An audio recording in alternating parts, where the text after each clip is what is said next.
I am Maritoni Fernandez, and we are in the middle of a barley field here in Swan Hill, Australia.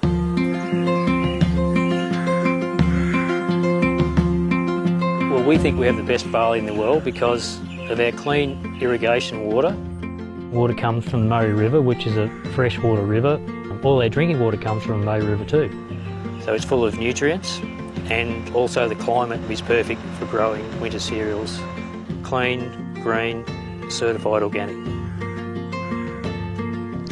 Yeah, we're certified with NASA, which is one of the Australian certifications for organic. IAM Worldwide gets its barley grass powders from Herbal, which sources them from us at Nutrigreen, so you're guaranteed the best barley grass powders in the world. I am truly proud to say that we are now the sole distributor in the Philippines for Nutrigreen barley. Amazing morning, everyone! Pag-usapan na lang muna natin yung barley natin. Of course, alam natin lahat na flagship product ng IAM Worldwide ang pure barley natin. Our pure barley is 100% organic, GMO-free, and of course, it's made in Australia. Ibig sabihin ng made in Australia po is talagang nandun yung farm natin. As we entered kanina with our intro, nakita nyo kung saan ako nagpunta, kung saan hina-harvest yung ating barley in the actual barley fields in Australia.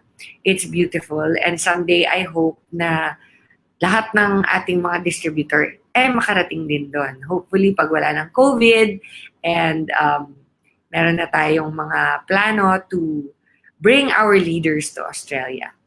So let me tell you a little bit about how I discovered barley. I was diagnosed with stage 2 breast cancer in 2001. And I was 30 years old at the time. And I was going through my treatments in West Virginia. And I needed to have chemotherapy and radiation therapy. Chemotherapy, as you well know, is the only way the doctors really know how to combat cancer. So, pag may cancer ka and bata ka pa, ang ina-assume ng mga doctor is that you have an aggressive kind of cancer. Kasi when you're young and you get cancer, mabilis mag-reproduce ang cells mo habang bata ka pa. So what happens is, the tendency is for the cancer cells to eat your healthy cells faster than pag matanda ka na. So I knew that I would have to battle this cancer with all of my strength and with all of my spirit, my soul, and my body. And I knew that back then, my spirit was already very strong because of my faith in the Lord. Kaya it's so important na to have a relationship with God. Because if you don't have a relationship with the Lord, everything that you do in this world, ikaw lang mag-isa. Meron ka mang mga nagmamahal sa'yo, they don't have superpowers like the Lord does. So the number one thing I always tell people is, the Lord has given us many ways to heal. But the most important way to heal is your faith with God. So, I just want to share with you na aside from my faith that was strong, my spirit was strong, my physical body, I believe, was strong because I would exercise almost 2-3 times a week regularly. Hindi po ako smoker, hindi rin ako umiinom except yung tinatawag na social drinking that I do, but that's all. Hindi ako malakas uminom. And aside from that, I sleep regularly.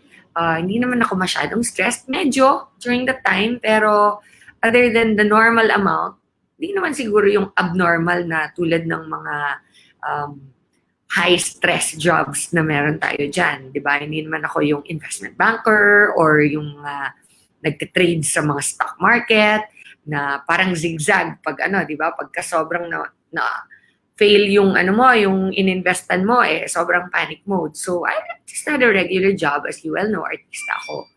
So, when I got diagnosed with cancer, I was really shocked. I didn't know what to do, and the doctors told me nga na I would need chemotherapy, full-blown chemotherapy, and radiation therapy for my chemotherapy, I needed 4 rounds. They gave me the most toxic chemotherapy there is kasi nga, I'm so young. So they wanted to give me adriamycin, cytoxin, and a couple other chemotherapy drugs that basically are the most powerful that there are, that they believe na makaka-wipe out ng lahat ng cancer cells sa katawan ko. That was the upside. The downside is, because chemotherapy is so toxic to your system, it doesn't just kill all the bad cells. It also kills all the good cells, which is why most people who go through chemotherapy lose their hair, and then they turn grayish, and then yung mga nails nila nagiging very brittle.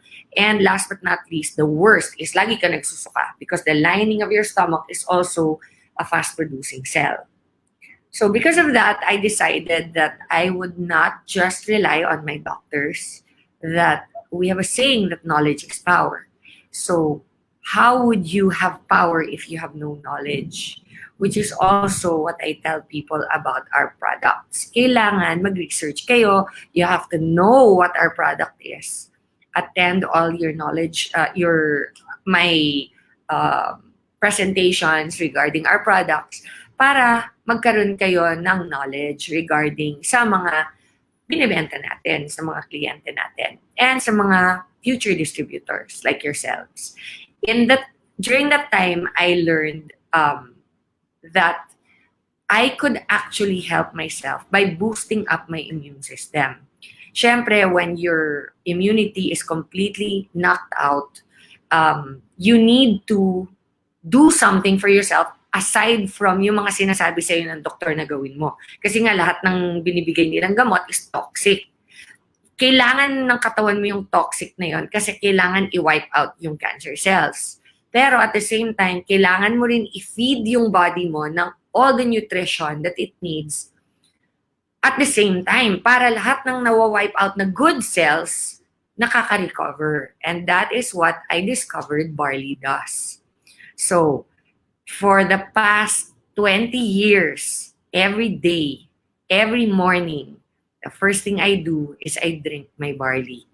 Why? Because kahit na magaling na ako, kahit na okay na, wala na yung cancer ko, every day, there's still stress in our life. Every day, our immunity is still tested. Every day, meron posibleng virus or bacteria na pumasok sa katawan natin. Like for example, now, there's COVID. And COVID is really a very scary thing. Wala siyang sinasanto. Kay matanda, kay bata, kay malakas, kay mahina. Everybody can be a victim of COVID. And our barley, that's exactly what it does. It prevents our immunity from dropping. And if your immune system is strong, then no matter what it is out there, you have the capability, your body has the energy and the strength to fight off all diseases. So, let me read to you a little bit, magpa-flash your screen, yung mga, what exactly our barley grass is, okay? It's called nature's potent alkalizer. Bakit? Barley grass is a nutritious food renowned for its alkalizing and antioxidant properties. It is made from young, nutrient-dense shoots of barley, which are harvested above the ground and ensuring that none of the grain is present. Bakit wala yung grain? Because yung grain po, a lot of people are allergic to that. Okay? So ours, basically, is walang grain. Grass lang siya. Since the allergenic protein gluten is only present in the barley grain, barley grass is gluten-free. Kaya ang daming nagsasabi, paano naging gluten-free barley? Kasi po, hindi siya yung wheat na hindi siya yung wheat na grain, but wheat na grass, barley na grass. Hindi siya wheat. Okay? So therefore, hindi siya gluten. Wala siyang gluten. Barley grass is a rich source of chlorophyll and with a wide range of vitamins, minerals, and amino acids. Ano naman na nagagawa ng chlorophyll sa katawan? Okay, chlorophyll, alam natin, we find it in plants, di ba? And ano yung ginagawa ng chlorophyll sa plants? Alam na natin yon. But what chlorophyll does for our body is, it's a natural deodorizer. Okay? That's one of the things that chlorophyll does. So in short, kahit di ka na mag-deodorant, walang mabaho, wala kang bad breath, okay? These are the natural things that chlorophyll does for you. Okay, the nutritional properties naman of barley. Barley grass contains every vitamin except vitamin D. Most minerals, especially calcium, and all essential and non-essential amino acids, all available in their natural and easily absorbable form. So imaginein mo ha, lahat na ng vitamins meron. By the way, since COVID, di ba? Zinc is one of the minerals that is available, that is in barley, and also vitamin C. So nagkakagulo ang buong mundo, naghahanap ng vitamin C with zinc. Ayan po, nandyan sa barley natin. It is readily available. The only extra vitamin you need to take actually is vitamin D. And guess where you can get vitamin D? Naturally, from the sun. So if you drink your barley every day and you spend 10 to 15 minutes under the sun every morning, you should have all the immunity you need against COVID. Okay, so 19 amino acids are found in barley grass, including all 8 of the essential amino acids. Amino acids are the building blocks of protein, which are essential for continual cell building and regeneration, as well as energy production, immune function, and detoxification. Barley grass is actually about 26% protein, which is approximately the same amount of protein found in the same quantity of lean beef. So alam naman natin, ang beef is not so good for you. Okay? Kasi when you eat steak, for example, alam nyo ba that it takes your body 7 to 10 days before you actually can, anong tawag doon? When you can actually, not absorb, but when your body can actually process the meat that you actually ate. Kumbaga, it takes that long for your body to take it in, eat it, for it to be able to flush out of your system. It takes 7 to 10 days para bago ma-digest yung meat ng katawan mo. Ayun, ang word, digest. Okay? So, instead of eating that, what you should be eating is more quality foods like our barley. Kasi mas madaling ma-absorb ng katawan with all the nutrients. Barley grass also contains a number of living enzymes and flavonoids that function as potent free radical scavengers. These compounds make barley grass a great nutritional supplement that provides antioxidants and anti-inflammatory nutrients. In fact, some studies show that barley grass extract may be very beneficial nutritionally for many health problems, including gastric ulcers, high cholesterol levels, and cancer. Alkalizing properties. Okay, what are the alkalizing properties? Barley grass is naturally alkaline. So, what causes sickness is acidity. If you're acidic, that will cause sickness. Now, barley grass is one of the highest alkaline products, or what do you call it? Vegetable filled with nutrition that there is on the face of this earth. So it helps neutralize excess acidity in your body. It's also a rich source of chlorophyll. Pag-usapan na natin yan. The green pigment that is necessary for making sugars by plants via photosynthesis. Chlorophyll is one of the most potent alkalizing plant nutrients needed to maintain in an alkaline body. So, kailangan natin ng chlorophyll for us to maintain an alkaline level sa katawan natin. Green barley also contains an array of alkalizing minerals such as potassium, magnesium, and calcium, and zinc. Okay. Green barley contains high concentrations of naturally occurring substances with antioxidants and anti-inflammatory properties. Okay. So, ang number one na pinakamagandang, alkalizing property ng ating barley is ang tinatawag na superoxide dismutase. Okay? It's a living enzyme. Ngayon, itong superoxide dismutase, sa buong mundo, sa barley lang talaga siya nakahanap at those levels. Ano ba yung ginagawa nito? Tawagin na lang natin siyang SOD kasi nakakabulol yung superoxide dismutase. Okay, so ang SOD is the importance in the body is clearly demonstrated by a study which showed that mice as in daga, lacking the gene coding for SOD, died within the first 10 days of life due to heart attack. Fatty liver, accelerated age-related muscle loss, and metabolic acidosis.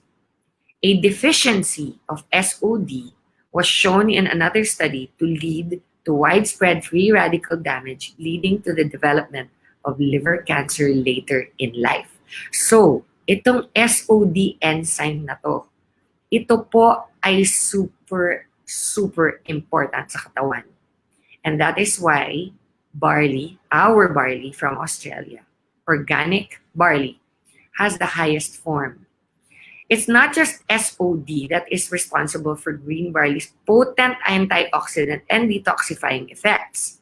One study shows that the complete green barley extract was found to be more beneficial nutritionally for rheumatoid arthritis than the consumption of only the isolated SOD. That means, hindi lang SOD, pero SOD in barley. Ang super galing. Okay? So it's like magaling na yung SOD, pero pag nasa barley, level up pa siya lalo. Okay? At saka mahirap mahanap ang SOD on its own. You normally find it in food such as plants. Now, the beauty about our barley is that it's so concentrated. One sachet of 3 grams is para ka na kumain ng 1 kilo, 2 kilo, 3 kilo na raw na barley. Depending on the amount of sachets that you drink per day. Diba?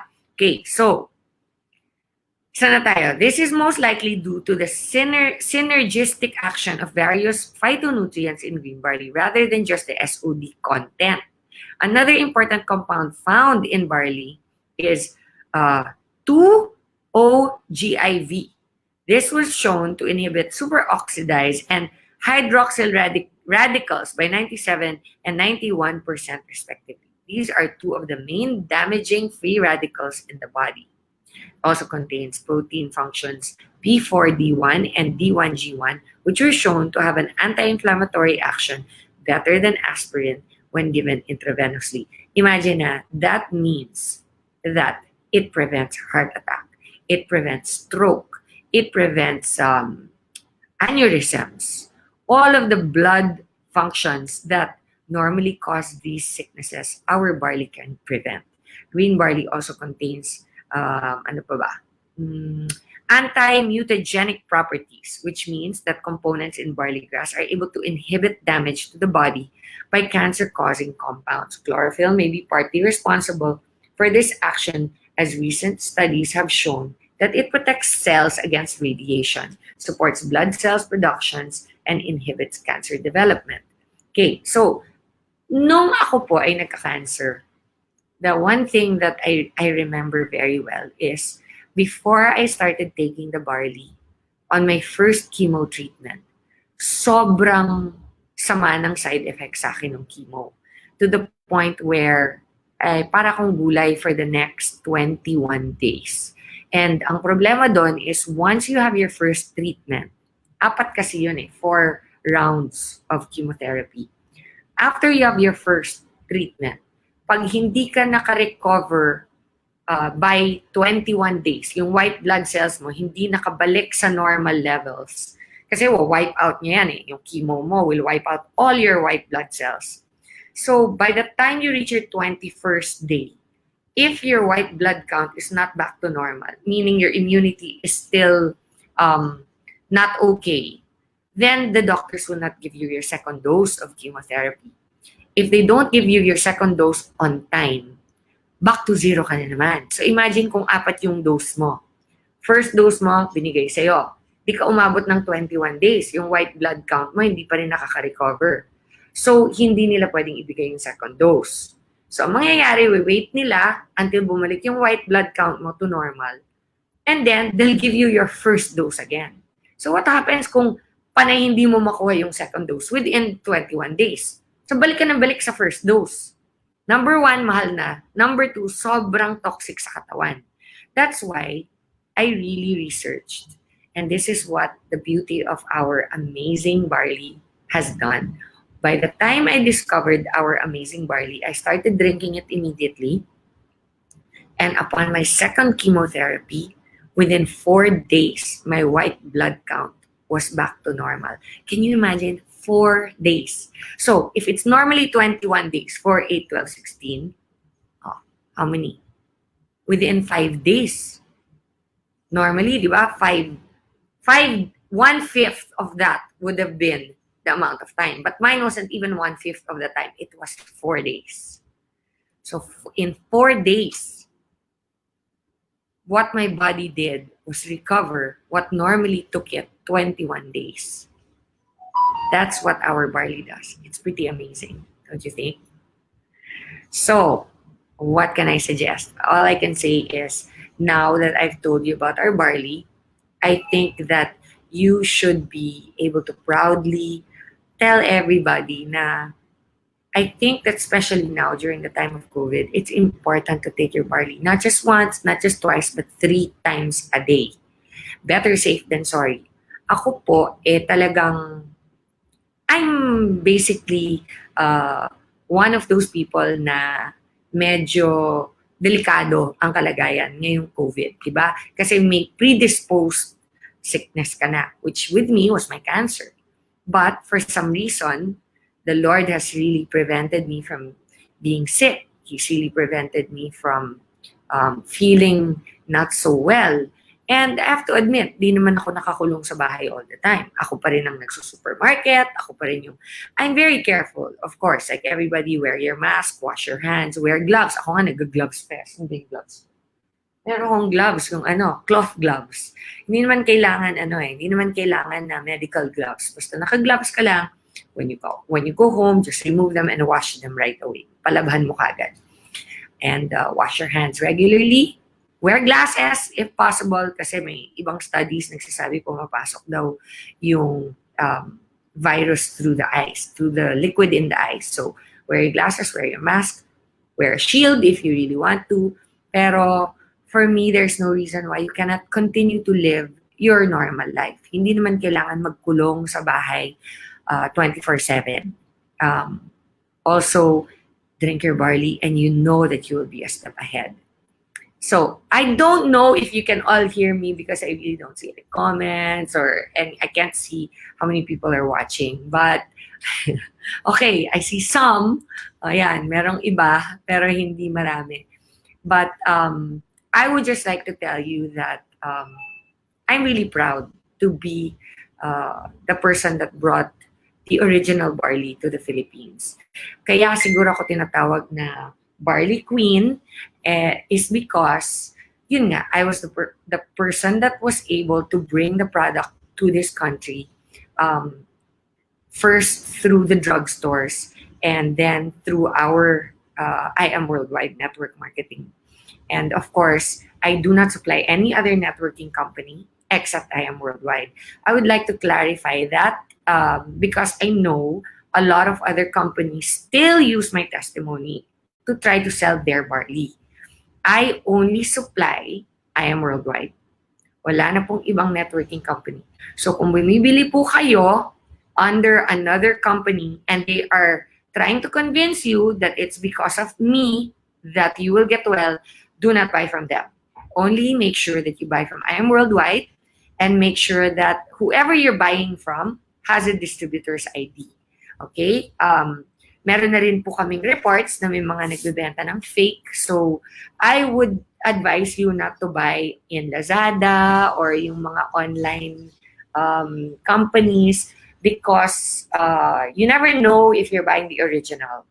Better that you buy directly from the company or directly from somebody who has a distributor's ID. That's the best way to go. Okay, so I just got a message na we have 1,100 viewers right now. I would like to welcome you all and say I am really, really happy na kahit di ko kayo nakikita or wala akong response from you guys na you are here and you are willing to learn about our product. And like I said earlier, knowledge is power. So please try to learn as much as you can about our products. Most of the things that you want to learn about our barley or acai berry are online. So all you have to do is Google and you will find it. Okay? Ayan, there. May cautions. Meron tayong nakitang cautions. Ano yung cautions natin ngayon? Meron ba? Caution. Green barley is a natural food and is not linked to any significant adverse effects. However, due to its detoxifying properties, it is best to start at a low dose and gradually increase the dose to avoid any detoxification symptoms. Common symptoms of detoxification include headache, fatigue, flatulence. Yung flatulence, ibig sabihin nun yung gassy. You become gassy. Increased bowel movement and water excretion. These symptoms should cease within 24 to 48 hours. Okay? However, many people do not suffer from detox symptoms at all. That does not mean you're not detoxifying. It just means na wala kang symptom. Parang yung sa COVID, asymptomatic ka. Okay. So ensure you drink plenty of filtered water and eat a healthy diet to support your body's detox efforts. Barley grass is a rich source of vitamin K, which is an important vitamin for blood clotting. Therefore, it's important to discuss this with your doctor if you are taking blood thinning medications. That's the only time na kailangan mong mag-isip or mag-inquire sa doctor mo is kapag meron kang mga blood thinning na ginagamit. Aside from that, anybody from birth to old age can take our barley very, very regularly. There's no problem with that. Many people ask me, bakit po meron akong nararamdaman na ganito or meron po ako biglang breakout sa muka or allergic reaction. Relax, it is just a process of detoxification. I always tell people, better to have it come out than to keep it inside your body. Kasi pag nakakulob yan sa loob ng katawan ninyo, eventually, magiging sakit yan. And who knows, baka maging malala pa like cancer. So to prevent any of those things, what you have to do is detoxify. And like I said earlier, detoxify by starting with 1 or 2 sachets per day and increase 3 to 4 days later. You can start taking 3 sachets. And kung meron po kayong nilalabanan na sakit like cancer or diabetes or high blood pressure, then you can drink as much as you want. In fact, walang maximum dose ang ating barley because it's 100% natural. So I think we're pretty much done with our barley talk.